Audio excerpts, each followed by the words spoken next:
కాంగ్రెస్ ప్రభుత్వంలో దోచుకోవడానికి అనర్హమేది అన్నట్లుగా పరిస్థితి తయారైంది. అక్రమ మైనింగ్ కోసం ఆలయాలను సైతం విధ్వంసం చేస్తున్నారు.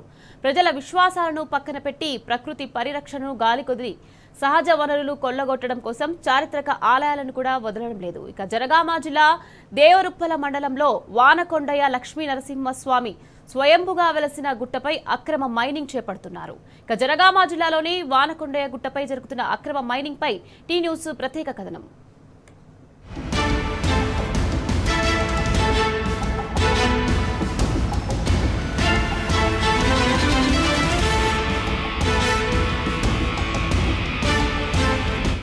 చారిత్రక నేపథ్యం కలిగిన ఆలయాల పరిరక్షణపై కాంగ్రెస్ ప్రభుత్వం నిర్లక్ష్యంగా వ్యవహరిస్తోంది. తెలంగాణ తొలి ముఖ్యమంత్రి కేసీఆర్ హయాంలో దేవాలయాల అభివృద్ధి జరిగితే ప్రస్తుత కాంగ్రెస్ పాలనలో దేవాలయాల విధ్వంసం కొనసాగుతోంది. ఇటీవల వరంగల్ జిల్లా ఖానాపూర్ మండలం అశోక్ నగర్లోని కాకతీయుల నాటి శివాలయం ధ్వంసం మరిచిపోకముందే జనగామ జిల్లా దేవరొప్పల మండలంలోని కడివెండి శివారులో ఉన్న వానకొండయ్య గుట్టపై అక్రమ మైనింగ్ కోసం ఆ గుట్టపై స్వయంభుగా వెలిసిన శ్రీ లక్ష్మీనరసింహస్వామి దేవాలయ విధ్వంసానికి కుట్ర చేస్తోంది. ఎంతో చరిత్ర కలిగిన ఈ ఆలయ విధ్వంసానికి కుట్రలు పరుతున్న కాంగ్రెస్ ప్రభుత్వం స్థానిక ఎమ్మెల్యే యశస్విని రెడ్డి, ఆమె అత్త టీపీసీసీ ఉపాధ్యక్షురాలు ఝాన్సీ రెడ్డి ఒంటెద్దు పోకడపై స్థానిక గ్రామాల ప్రజలు తీవ్ర ఆగ్రహం వ్యక్తం చేస్తున్నారు.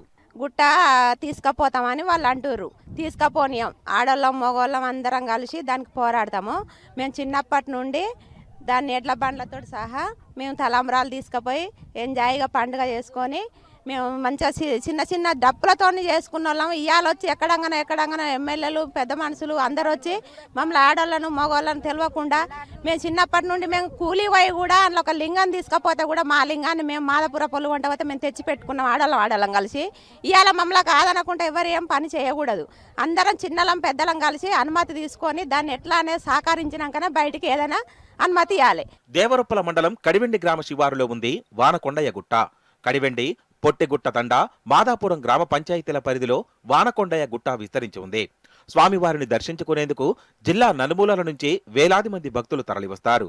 ఈ వానకొండయ్య గుట్టపై 365 రోజులు ఏదో ఒక చోట వర్షం పడుతుందని, అందుకే ఈ గుట్టకు ఆ పేరు వచ్చిందని స్థానికులు చెబుతారు. ఎంతో చారిత్రక నేపథ్యం కలిగిన ఈ లక్ష్మీనరసింహస్వామి ఆలయం కాంగ్రెస్ ప్రభుత్వ అక్రమ మైనింగ్ విధ్వంస రచనతో కనుమరుగయ్యే ప్రమాదంలో పడింది. శతాబ్దాలుగా తమ పూర్వీకులు కొలిచే ఆ దేవదేవుడిని రక్షించుకునేందుకు ఎంతటి పోరాటానికైనా సిద్ధమని అక్కడి భక్తులు, ప్రజలు హెచ్చరిస్తున్నారు. మా ఇప్పటి మాజీ మంత్రివర్యులు ఎర్రవైద్రి దయాకర్ రావు గారు, ఇక్కడున్న స్థానిక ఎమ్మెల్యే గారు, అప్పుడున్న మాజీ మంత్రివర్యాలు వారికి విన్నవించుకోవడం జరిగింది. దాన్ని ఎమ్మటే ఆ రోజులలో తన లెటర్ ప్యాడ్ మీద ఏదైతే సీఎంఓకు వాళ్ళందరికీ లెటర్ ప్యాడ్ పంపించి లెటర్ ద్వారా తెలియజేసి అప్పుడున్న పర్మిషన్ను క్యాన్సిల్ చేసి అప్పుడున్న ఎవరైతే కాంట్రాక్టర్లు వాళ్ళకు కూడా ఫోన్ చేసి ఇది నడవద్దని చెప్తే అది ఆగడం కూడా జరిగింది. ఎన్నికలలో వచ్చింది, గవర్నమెంట్ మారింది, మళ్ళా పర్మిషన్ తీసుకొని ఇక్కడికి వచ్చి మరి ఏదైతే ఎలక్షన్లలో వాళ్ళు దయాకర్ రావు గారు గుట్ట నమ్ముకున్నట్టు చేసిర్రు అని దొంగ మాటలు చెప్పి ఇక్కడ దయాకర్ రావు మీద చెప్పి వాళ్ళ గెలిచిర్రో వాళ్ళు మళ్ళీ సేమ్ వాళ్ళ గవర్నమెంట్ వచ్చింది, వాళ్ళ ఎమ్మెల్యే గారు ఇక్కడ కాంగ్రెస్ ఎమ్మెల్యే గారు ఉన్నారు. మరి వాళ్ళకి ఇప్పుడు ఇక్కడ అప్పుడు అమ్ముకున్నది అనుకుంటే ఇప్పుడు మీరు అమ్ముడు పోయిరా అని చెప్పి ఇప్పుడున్న ప్రజలు కూడా అనుకుంటారు. సమైక్య రాష్ట్రంలో ఆనాటి ప్రభుత్వాలు వానకొండయ్య గుట్ట అభివృద్ధికి చేసింది శూన్యం. తెలంగాణ రాష్ట్ర ఏర్పాటు కాగానే బీఆర్ఎస్ ప్రభుత్వం ఆలయాల అభివృద్ధికి నడుం బిగించింది. అందులో భాగంగా మాజీ మంత్రి ఎర్రబెల్లి దయాకర్ రావు పాలకుర్తి శ్రీ సోమేశ్వర లక్ష్మీనరసింహస్వామి ఆలయం, వలిమిడి శ్రీ సీతారామస్వామి దేవస్థానం, బొమ్మెరపోతన స్మృతివనం, సోమనాథ కళాపీఠాన్ని అభివృద్ధి చేశారు. వానకొండయ్య గుట్ట శ్రీ లక్ష్మీనరసింహస్వామి ఆలయ అభివృద్ధికి సైతం 3 కోట్లు మంజూరు చేయించారు. గుట్టపైకి వెళ్లే విధంగా సీసీ రోడ్లు నిర్మించే క్రమంలో ఎన్నికల కోడ్ రావడంతో పనులు ఆగిపోయాయి. ఆ తర్వాత అధికారంలోకి వచ్చిన కాంగ్రెస్ ప్రభుత్వం గుడి అభివృద్ధిని పట్టించుకోకపోగా అక్రమ మైనింగ్ పేరిట గుడి విధ్వంసానికి పాల్పడుతోంది. స్థానిక ఎమ్మెల్యే యశస్విని రెడ్డి కాసుల కక్కుర్తితోనే ఇలాంటి చర్యలకు మద్దతు ఇస్తున్నారని, ఎమ్మెల్యే అండదండలతోనే మైనింగ్ కు తెరలేపారని స్థానిక ప్రజలు మండిపడుతున్నారు. అక్రమ మైనింగ్ చేయడానికి ఎమ్మెల్యేకు ఎంత డబ్బు ముట్టిందో చెబితే ఆ డబ్బులు చందాల రూపంలో ఇస్తామని వానకొండయ్య గుట్ట చుట్టుపక్కల గ్రామాల ప్రజలు చెబుతున్నారు. పాత గవర్నమెంట్ ఉన్నప్పుడు సారు మన పరిచయం క్యాన్సిల్ చేశాడు. మళ్ళీ వచ్చిన గవర్నమెంట్ వాళ్ళు కూడా మన పర్మిషన్ క్యాన్సిల్ చేస్తే ఒక రకంగా ఉంటుండే. ఎందుకంటే వెలిసిన దేవాలయము, చాలా వనరులున్న దేవాలయం మనకు గుట్ట కూడా చుట్టుపక్కల ఒక 10 నుంచి 20 గ్రామాలు కూడా మన గుట్ట కూడా సంబంధించిన పరిస్థితులు ఉన్నాయి. 20 సంవత్సరాలు కనుక మన గుట్టను తవ్వేస్తే స్వామివారు ఎక్కడ ఉండాలి, వచ్చిన ప్రజలు ఎక్కడ చేయాలి? ప్రతి సంవత్సరం మనకు జాతర జరుగుతుంది. వచ్చిన ప్రజలు జాతరకి ఏ దేవుని దర్శనం చేసుకుంటూ వెళ్తారు? 20 ఏళ్ల వరకు గుట్టం తవ్వుతూ ఉంటుందా? మన గుట్ట ఉండదు. 20 గుట్టలు పోతే ఎటువంటి గుట్టలు. కాబట్టి ఎట్టి పరిస్థితుల్లో దీన్ని ఆపాలని కూడా ఊరు వాళ్ళ అభిప్రాయము, అందరి అభిప్రాయము, దాంట్లో నా అభిప్రాయం కూడా ఖచ్చితంగా ఉంటుంది. ఆ అభిప్రాయం ఉన్న వాళ్ళు కూడా మాతో పాటు అందరూ కూడా సహకరిస్తున్నారు. అది కూడా మాకు కూడా చాలా సంతోషం.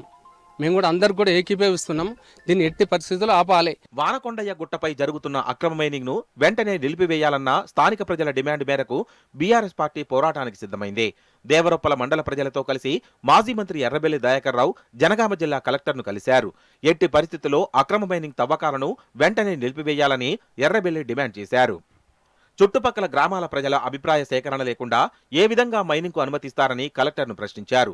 బీఆర్ఎస్ హయాంలో మైనింగ్ అనుమతి కోసం దరఖాస్తు చేస్తే ప్రజల భక్తి విశ్వాసాల మేరకు పనులు నిలిపివేయించామన్నారు. ఎట్టి పరిస్థితుల్లో వానకొండయ్య గుట్ట అక్రమ మైనింగ్ నిలిపివేయాలని ఎర్రబెల్లి డిమాండ్ చేశారు. వానకొండయ్య గుట్ట గతంలో పర్మిషన్ ఇచ్చింది వాస్తవే. ఆన్లైన్లో ఇచ్చారు. దాదాపు 7 years ఆన్లైన్లో ఇచ్చిన దాన్ని నేను ఆఫ్ చేయటం జరిగింది. అప్పుడు నేనే లెటర్ ప్యాడ్ మీద రాసి గ్రామ పంచాయతీ తీర్మానం లేదు, అదే తిరిగా ఇది ప్రజలకు ఇబ్బంది అవుతుంది, టెంపుల్ ఉన్నది, ప్రజలు కూడా ఇబ్బంది పడుతుంది, దయచేసి అన్ని గిరిజన తండ్రులు చెప్పి నన్ను ఆపు అని నేను కలెక్టర్కి లెటర్ రాసి కలెక్టర్ ద్వారా గవర్నమెంట్ చీఫ్ సెక్రటరీ రాసి దాన్ని క్యాన్సిల్ చేయడం జరిగింది. మరి ఈరోజు అది ఎంత వచ్చిందో మళ్ళీ పర్మిషన్ వచ్చిందని తవ్వకాలు మొదలుపెట్టారు. రేవంత్ సర్కార్ అధికారంలోకి వచ్చినప్పటి నుంచి దోచుకోవడమే పనిగా పెట్టుకుంది. పేదల భూములు, ప్రభుత్వ భూములను వదలని కాంగ్రెస్ నాయకులు ఇప్పుడు దేవుళ్ల భూములపై కూడా కన్ను వేశారని ప్రజలు మండిపడుతున్నారు.